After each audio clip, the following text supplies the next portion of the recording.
Suami teleponan lawan jenis, SMS-an, si perempuan bilang kangen, gak kuat. Mohon maaf. Gimana? Pripon?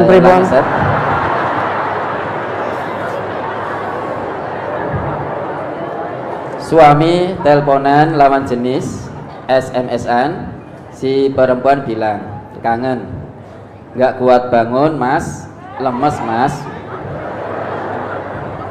Suami sudah saya kasih tahu beberapa kali. Suami bilang, heleh barang ngono. Aku sebagai istri gak segan-segan mengingatkan terus. Yang demikian itu bagaimana Ustaz? Loh kok ditanyakan bagaimana piye? Itu belum lagi aku nggak bisa hidup tanpamu. Yang suami sudah punya istri yang halal kok masih mencari pintu yang haram, itu bagaimana? Ini suami yang tidak bersyukur. Apalagi perempuan tadi juga masih punya suami. Ini hati-hati sekali ya. Makanya Nabi itu dulu pernah ditanya. Su'ila Rasulullah sallallahu alaihi wasallam an aksari ma yudkhilun nasan naro. Ya. Dulu Nabi pernah ditanya tentang sesuatu yang paling banyak menyebabkan seseorang itu masuk neraka. Beliau menjawab al-famu wal farju, mulut dan kemaluan. Ini sudah punya pintu halal, tapi masih menanggapi pintu haram, mendekati zina. Awalnya memang dekat-dekat begitu, lewat WA, lewat SMS. Nanti sekarang SMS sudah tidak ada. Melalui WA. Habis WA kemudian apa itu? Video callan. Video call.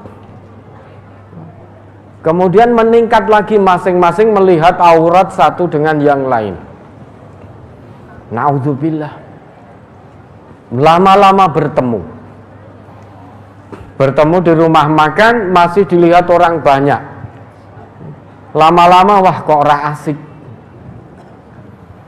Ketika bertemu dilihat orang banyak, ora asik. Ora iso ngopo-ngopo selain makan. Setan tambah pinter. Lama-lama kemana? Sembunyi dari manusia, mencari tempat yang sepi sehingga berdua-duaan. Lah saiki kalau laki-laki dewasa, perempuan dewasa berduaan di tempat yang sepi, itu apa yang dilakukan? Mosok belajar kelompok?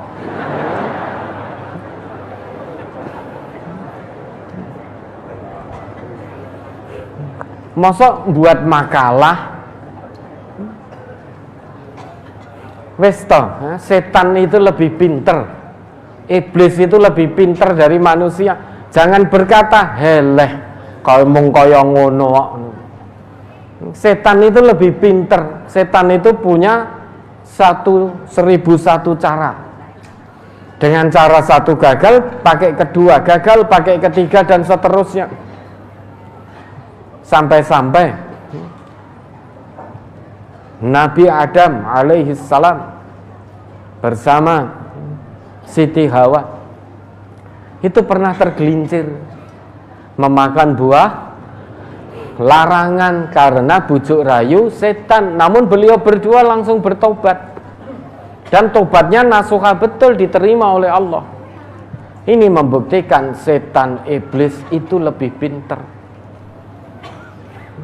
Jangankan jenengan mau heleh, nyatanya jenengan menjawab WA video call itu berarti jenengan tergoda bujuk rayu setan. Kalau ini suami yang baik, tidak mungkin akan nanggepi. Kalau nanggepi, nah, berarti ini mendekati zina.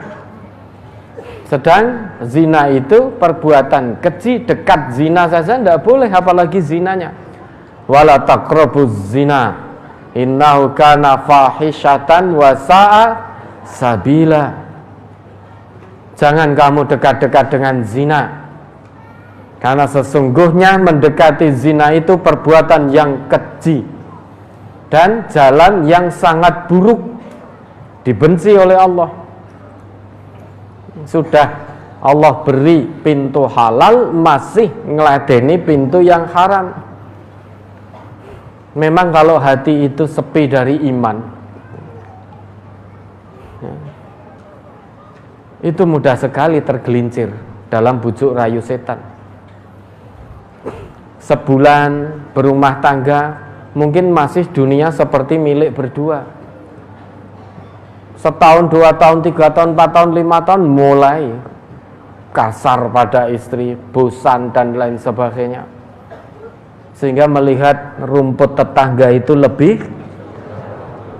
ya nek rumputnya hijau,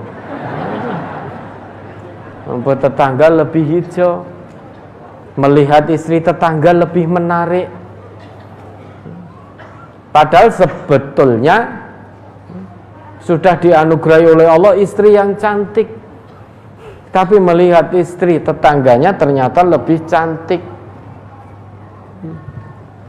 Padahal sebetulnya lebih cantik istrinya. Ini manusia yang sepi dari iman, sehingga dosa dianggap biasa. Dosa dianggap biasa. Sudah punya pintu halal, masih ngeladeni pintu haram. Akhirnya kebacut, kedaden. Pintu haramnya dimasuki sisan. Na'udzubillah. Jangan-jangan hatinya sudah tertutup, dipertuhankan oleh hawa nafsu. Kata Allah, afara'aita man ittakhadha ilahahu hawahu. Gimana itu ayatnya? Al-Jasiyah ayat 23-24. Afara'aita man ittakhadha ilahahu hawahu. Ya mari, wa adallahu Allahu ala ilmin wa khatama ala sam'ihi wa qalbihi wa ja'ala ala basarihi ghishawah. Al-Jasiyah surat ke-45 ayat 23-24. Surat Al-Jasiyah surat ke-45 ayat 23 dan 24. Afara'aita man ittakhadha ilahahu hawahu wa adallahu Allahu ala ilmin wa khatama ala sam'ihi wa qalbihi wa ja'ala ala basarihi ghishawah wa man yahdihi min ba'dillah afala tadhakkarun. Wa qalu ma hiya illa hayatuna dunya namutu wa nahya wa ma yuhlikuna illa ad-dahr wa ma lahum bidzalika min ilm inhum illa yadhunnun. Maka pernahkah kamu melihat orang yang menjadikan hawa nafsunya sebagai Tuhannya dan Allah membiarkannya sesat berdasarkan ilmunya? Dan Allah telah mengunci mati pendengaran dan hatinya dan meletakkan tutupan atas penglihatannya. Maka siapakah yang akan memberinya petunjuk sesudah Allah membiarkannya sesat? Maka mengapa kamu tidak mengambil pelajaran?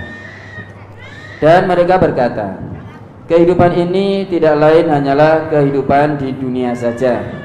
Kita mati dan kita hidup, dan tidak ada yang membinasakan kita selain masa. Dan mereka sekali-kali tidak mempunyai pengetahuan tentang itu. Mereka tidak lain hanyalah menduga-duga saja.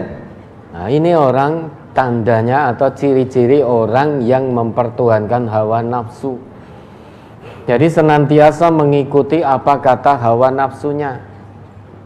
Sampai-sampai WA-an, video callan dengan perempuan atau laki-laki yang bukan mahramnya. Sampai tadi si perempuannya ngomong, "Mas, nggak bisa bangun mas, lemes mas." Kan begitu tadi. Dan suami tadi nanggepi, "Lah ada apa dek, nggak bisa bangun? Apa kamu sakit? Sudah makan belum?" Koyo-koyo ya oh. Koyo romantis banget gitu loh. Nah, nanti lama-lama tolong mas Mas datang ke sini, aku dibantu bangun. Terus datang, pamit sama istrinya, ditanya mau kemana Mas? Mau piket.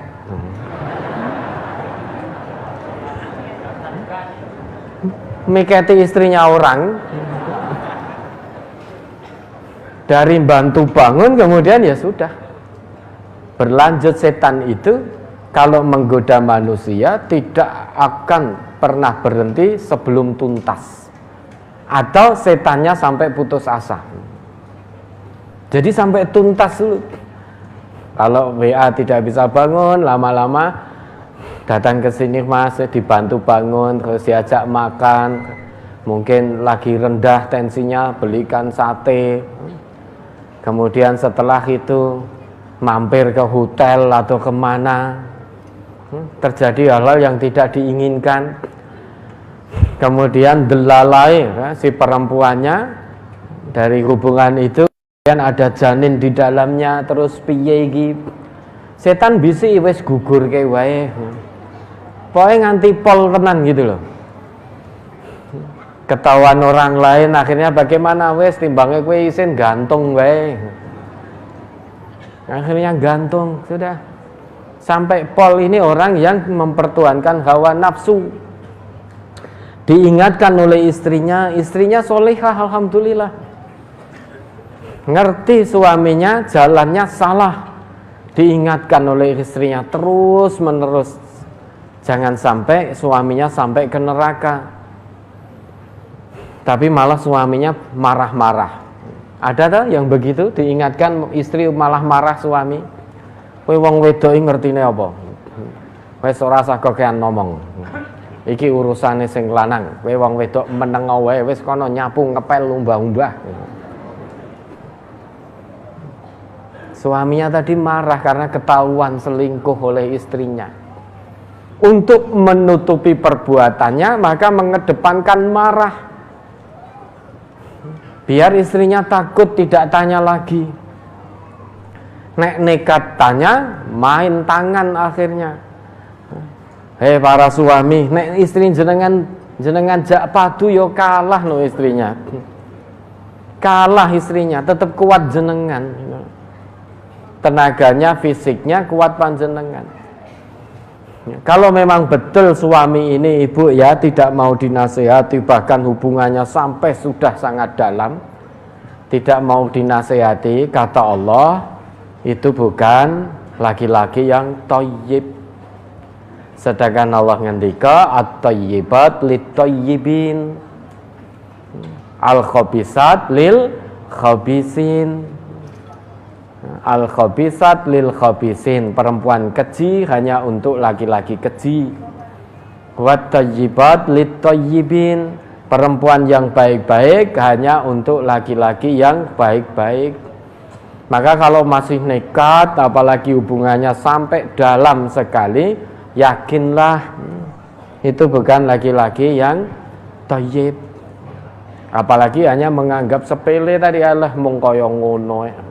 Mendekati zina, kata Allah saja ngendika innahu kana fahisyatan wa sa'a sabila. Mendekati zina itu perbuatan keji dan jalan yang sangat buruk. Kata Allah saja keji dan jalan yang amat buruk. Masa kata sang suami ora apa-apa mung kaya ngono.